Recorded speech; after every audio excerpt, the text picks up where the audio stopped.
Bonjour aux 400 personnes. En ce moment c'est la mode, hein, le Real Madrid et le PSG qui jouent en même temps. Donc on va faire deux débriefs dans un même débrief, hein, deux débriefs en un. On va commencer par le Real Madrid et on terminera avec le PSG. Ce que j'ai remarqué avec le Real Madrid, c'est qu'il y a toujours des minutes de silence, hein, au Santiago Bernabéu. C'est ce que donc voilà. Il y a eu aussi un cirque avec les médaillés olympiques. Enfin bref, voilà, on s'en fout. Mais je le dis quand même. Le match a démarré avec un peu de retard. Gestion d'effectifs de la part de Carlo Ancelotti, Bellingham qui est de retour, même s'il avait joué lors du précédent match face à Stuttgart. Vinicius laissé au repos et a démarré le match sur le banc, avec Arda Güler qui a pris sa place à droite, avec Rodrigo et bien sûr le grand Mbappé. Animation offensive intéressante de la part du Real Madrid. Arda Güler que j'ai trouvé vraiment intéressant, hein, que ce soit dans ses passes, dans ses remises, dans ses récupérations, dans ses dribbles aussi. Je trouve qu'il a été propre, même s'il y a quand même, j'ai trouvé quand même qu'il a fait quelques pertes de balles, il y a eu quand même quelques déchets, mais dans l'ensemble j'ai trouvé intéressant.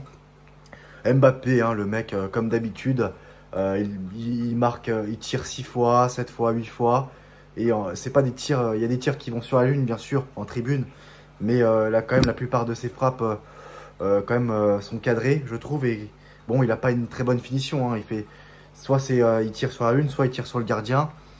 Toujours zéro but malgré tout. Après, il a quand même tenté des trucs intéressantes. Mais voilà, il a essayé de faire des passes. D'ailleurs, je sais pas, sa dernière passe décisive. Ce soir, il a enfin fait une passe décisive. Mais ça faisait longtemps qu'il n'avait pas fait de passe décisive, hein. C'était quand la dernière fois qu'il avait fait une passe décisive? Dites-le moi en commentaire, s'il vous plaît. Mais ça doit remonter, hein, ça remonte, hein. C'était quand il était au PSG, ça c'est sûr. Ça c'est sûr. Et non, après, il cherchait à faire des passes, hein, à quelques reprises. C'est juste que Rodrigo et Bellingham, sur certaines actions, n'ont pas été très à droite. Mais bon, voilà, un Real Madrid qui j'ai trouvé été bon ce soir, enfin. Un Real Madrid bon, a bien joué. Les 20 premières minutes étaient intéressantes. C'est juste que le Real Madrid n'arrivait pas à concrétiser ses occasions, hein. Mbappé a toujours besoin de 20 000 occasions pour marquer. Mais bon, le mec, il a eu son penalty à la fin. Sur ses 4 buts en Liga, 3 penalties. Bon, il a fait une passe décisive aussi. Le Real Madrid qui a concédé l'ouverture du score de l'Espagnol Barcelone. Thibaut Courtois qui se trouve. Et après, le Real Madrid qui réagit tout de suite avec un but de signé Carvajal. Le gardien de l'Espagnol de Barcelone qui se trouve aussi à son tour. C'est une mode en ce moment, ça aussi. Voilà, Bellingham, d'accord, certes, d'accord, il a été blessé et il joue plus bas, mais j'ai l'impression qu'il state, enfin, c'est même pas une impression, le mec il state même plus, ni il fait des passes décisives, ni il marque, même s'il joue plus bas, même si, d'accord, il était blessé, certes, d'accord, il revient de blessure, mais depuis que Mbappé est revenu, c'est ça. Le mec, Vinicius, à part marquer sur penalty, c'est compliqué, bon, enfin ce soir. Vinicius, il rentre en jeu, il marque, il fait marquer Rodrigo, il fait une belle passe décisive pour Rodrigo, extérieur du pied, Rodrigo qui marque, la Brazilian Connection, et après Mbappé qui fait une passe décisive pour Vinicius, voilà. Après c'est pas non plus un mauvais match de sa part, hein, mais j'ai trouvé quand même Mbappé nul encore une fois, nul, pas mauvais match, mais nul encore, nul dans sa finition. Mais bon, voilà. Après, voilà, ils ont affronté une équipe qui ne proposait rien. Mais même si Espanyol frappait pas mal de fois. Ils ont quasiment jamais touché le ballon. Mais ouais, c'est pas terrible, hein. C'est une équipe qui va rejoindre la division 2 espagnole, hein. Ça, c'est sûr. Voilà pour le Real Madrid. Le Real Madrid qui revient à un point du FC Barcelone. Le FC Barcelone qui jouera demain à Villarreal à 18h30. On va faire un débrief pour ce match-là aussi. Ça va être un match compliqué pour le FC Barcelone. Là en plus, ils ont pris un coup sur la tête avec une défaite sur la pelouse de Monaco.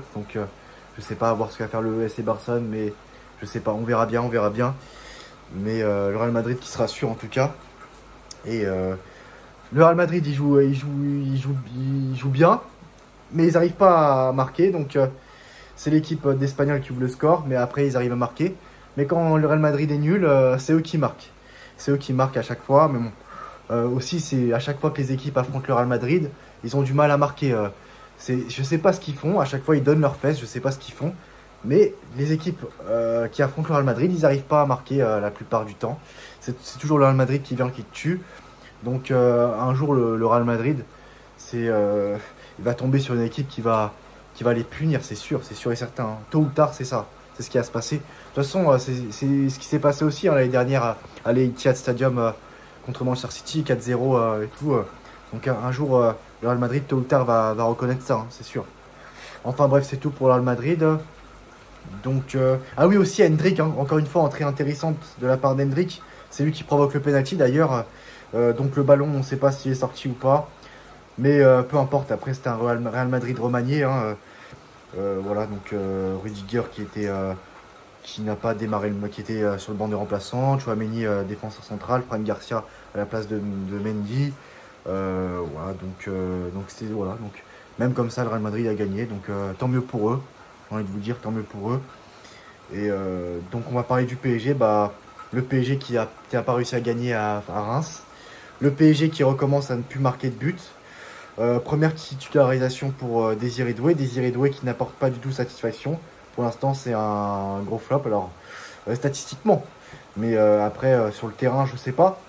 Colomboigny voilà, qui démarre le match. Hein. On sait que de toute façon, là, il n'y a plus Ramos, il n'y a plus Asensio. Donc c'est lui qui démarre le match. Beraldo qui démarre le match aussi. Safonov qui remplace Donnarumma. Zaïre Emery latéral droit. Donc ce match ne m'étonne pas du tout. Ce match ne m'étonne pas du tout. C'est un PSG qui a recommencé à ne plus marquer de but. De toute façon, contre Girone, d'accord, le PSG n'a pas été mis en danger, d'accord et tout. Mais même s'ils n'ont pas été mis en danger, c'est pas suffisant.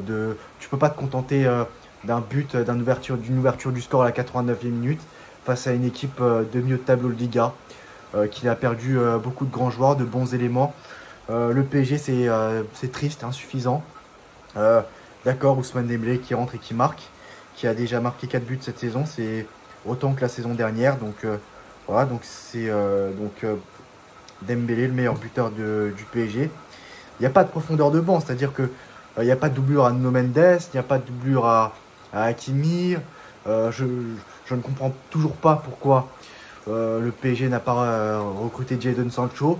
Donc c'est très inquiétant. Bon, après, bon, le PSG ne va pas gagner non plus tous ses matchs de Ligue 1. Hein. Ça peut arriver des matchs nuls et tout, comme ça, par-ci par-là.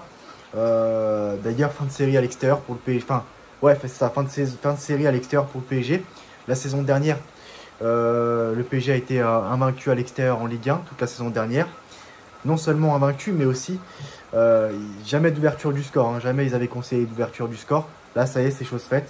Le PSG qui conseille l'ouverture du score ce soir dès les premières minutes du match. Et donc voilà, le PSG qui affronte une équipe de Ligue 1, voilà, avec un entraîneur médiocre.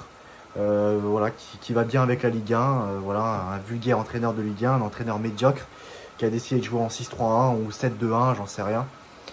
Voilà, c'est ça. Donc voilà, donc les blocs bas, bon, c'est pas la première fois, c'est pas la dernière fois que le PSG va affronter des blocs bas. Donc c'est au PSG aussi de faire en sorte de déverrouiller ces défenses-là. Et donc le PSG n'y arrive pas, Luis Enrique n'arrive pas à trouver les ingrédients. Non, franchement, le PSG, je ne les vois pas terminer dans les 8 premiers en Ligue des Champions. Je les vois au mieux se qualifier en 8e de finale de Ligue des Champions via les barrages. Mais même comme ça, je sais pas. Donc si le PSG arrive à aller en 8e de finale de Ligue des Champions, là, vu le contexte, bah franchement, et que le PSG arrive à gagner bien sûr les trophées nationaux, ce serait une saison réussie. Contrairement à la saison dernière où c'était un échec, même si le PSG avait tout gagné sur le plan national. Le PSG qui se fait éliminer déjà, qui termine deuxième du groupe face au Borussia Dortmund. Et en plus qui se fait éliminer par cette même équipe-là en demi-finale des champions. Trop c'est trop. C'était un échec pour moi la saison dernière. Donc là, cette saison-là, ça sera pas un échec malgré. Voilà, à la différence, cette saison ne sera pas un échec. Si tu vas en 8e de finale des champions, donc le PSG qui va se déplacer à Arsenal, ça va être très compliqué pour eux. Le PSG va se déplacer sur la pelouse du Bayern Munich qui est très en forme.